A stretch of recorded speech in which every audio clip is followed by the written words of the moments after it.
Oh my gosh, yum. I started making hot lattes again, pumpkin flavored, and it's just so good. I wish I could drink 100 of them a day, and I can't wait till I'm not pregnant so I can drink 100 of them a day, although still probably not good, but staying under my 200 milligrams of caffeine.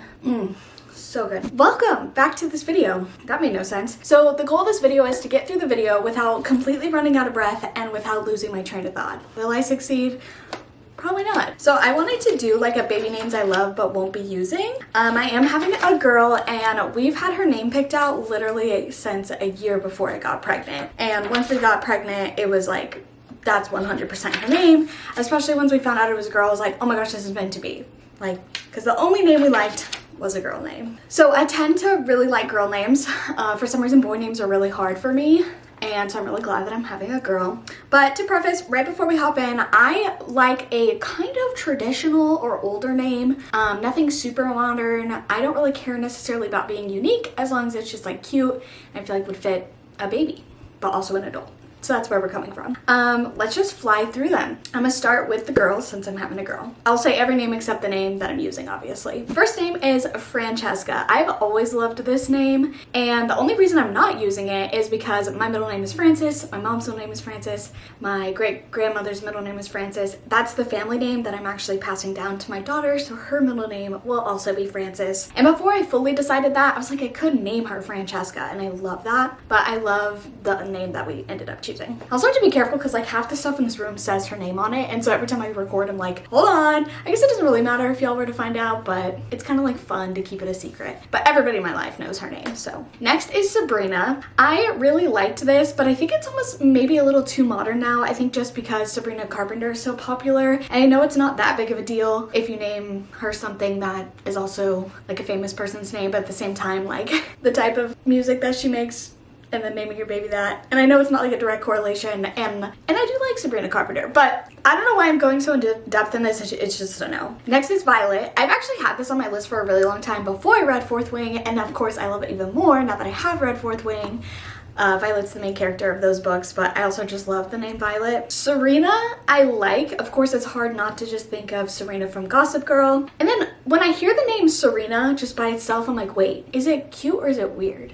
So this is definitely on like a, if I met a Serena, I'd be like, that's so cute, but I just don't think I would name my daughter Serena if I think too hard about it, you know? Margot is one of the ones that has always been kind of top of my list. I like think it's kind of spelled weird, but I also hate any other variation of its traditional spelling. Like I like the traditional spelling the most, and I still don't really love it. Other than that, I think Margot is so cute. I could potentially see me using this down the line for another girl if I have another girl. And this is one of my the next two I think are some of my favorites.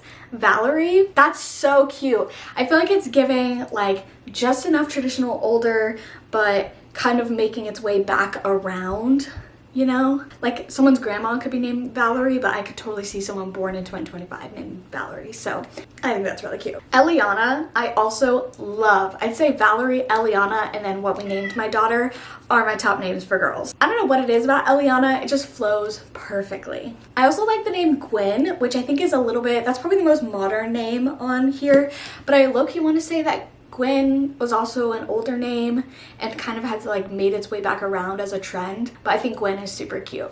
I don't really know how it's spelled though. I wrote it down like Gwyn, but that seems weird, so I don't know if it's normally with an E, but I like the name Gwen. Two more, I love the name Eloise. I think that's adorable, and like that's like, I don't even know what I'm trying to say. Dang it, this is where I lost my train of thought. I feel like Eloise is cute and it reminds me of like a little girl, like a 10-year-old girl, but it could totally be like a solid adult name. And I love like a name that is super cute for a little girl or a little boy, but also works great as an adult. And last on my girl list is Adeline. The name Adeline instantly reminds me of the movie Age of Adeline, which I love that movie, but I think Adeline is super cute. Once again, I feel like for a little baby, adorable. For an adult, totally makes sense. So I feel like Adeline's just one of those perfect girly names. I'm not describing these well. And my cat is mad because I don't let him in this room and he's meowing at the door. So moving on to boy names, this is where it's really hard because I don't think there's a name on this list that I'm like, oh, I love that name. It's just kind of like, okay, that could work. Does this mean I meant to just have all girls? I don't know, but let's just hop in. First is James. This actually probably would be the name that I went with if I was having a boy. His name would probably be James.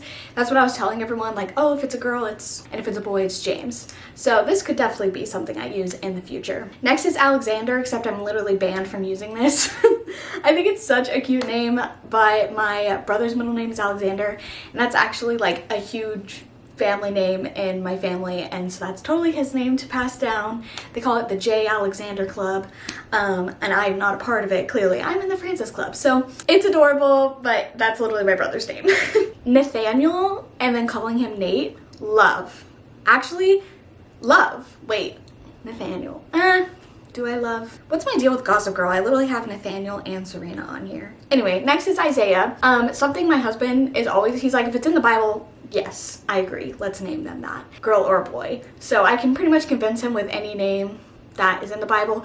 But the name that we're naming our daughter is not like a biblical name. It's actually a name he came up with. And there's a whole story behind it, which I'll share once we have the baby. But he was like, yeah, I just read a lot of books and I just heard that name and I just like that name.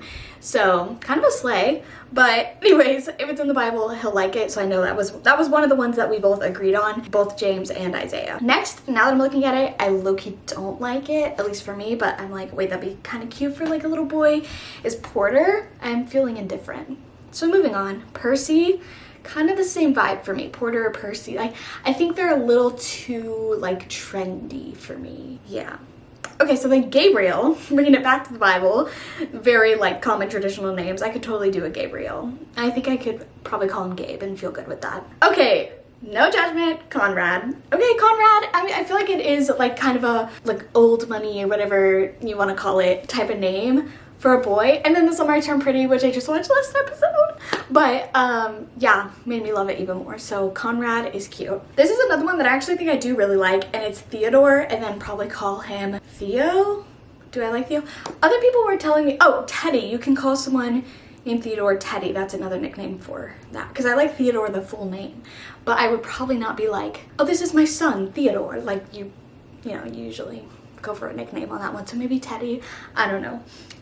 Max and Ruby and Max. That's not the right tune. Y'all know what I meant though.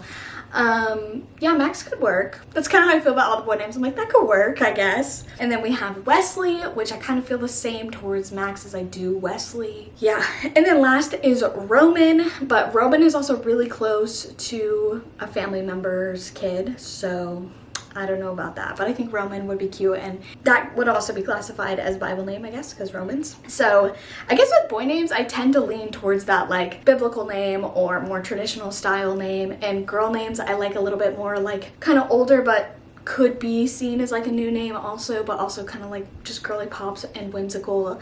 I really like girly names for a girl. I'm too pregnant to be trying to describe why I don't like a name. Basically, if it sounds like a name, it's probably fine with me. As long as I'm not naming my kid like an object, then I'm chilling. I need to drink this coffee. Which is no hate to people that do that. You do you. I'm just thinking about my kids, you know? So that being said, I should probably shut up before I start making absolutely zero sense. Those are the girl and boy names that I like, but won't be using, except the boy names I could use in the future.